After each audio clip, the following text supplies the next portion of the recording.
Excellencies, ladies and gentlemen, around 1 billion people, almost 15% of the world's population, survive in poverty, lacking the income and capabilities to live with dignity. Poverty imposes massive human suffering. It is the most pervasive violation of human rights. It is also the root cause of socio-economic instability and of most political and security problems across the world. It is thus only right that poverty eradication is the first among UN's Sustainable Development Goals. Excellencies, over the past 30 years, poverty had visibly declined.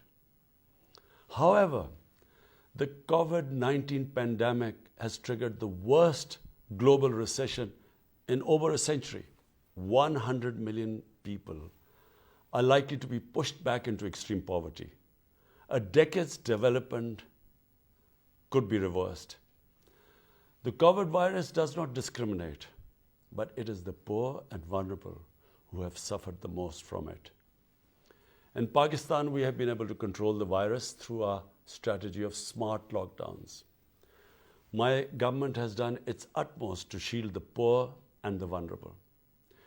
Despite our financial difficulties, we implemented a $1.25 billion package to deliver emergency cash to over 15 million families, covering over 100 million people. My government is implementing a multi-sectorial poverty alleviation program, EHSAS, which means compassion in Urdu. It is the largest poverty eradication program in Pakistan's history.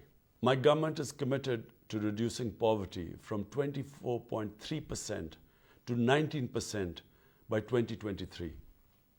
My aim is to create an Islamic welfare state based on the principles of Riyasat-e-Medina through inclusive, equitable growth and economic modernization.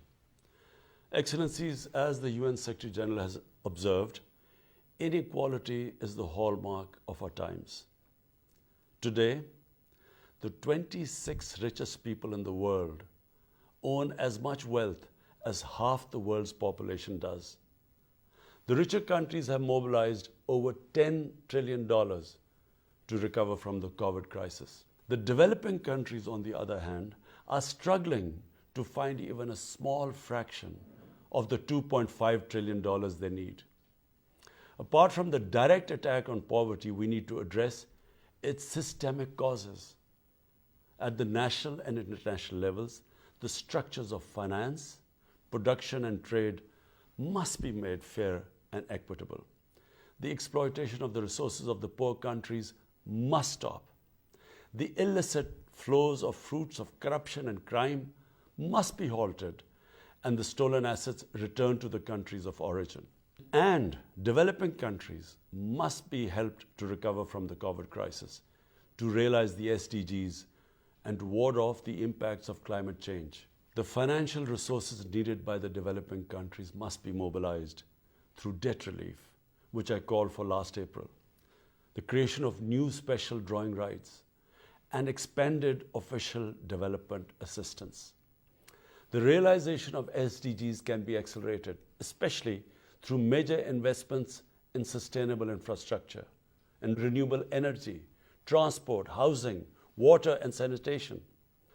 New technologies must be mobilized and the digital divide bridged to enable developing countries to leapfrog into a modern development paradigm. I'm confident that this important event will contribute significantly to a collective fight against global poverty and the promotion of SDGs.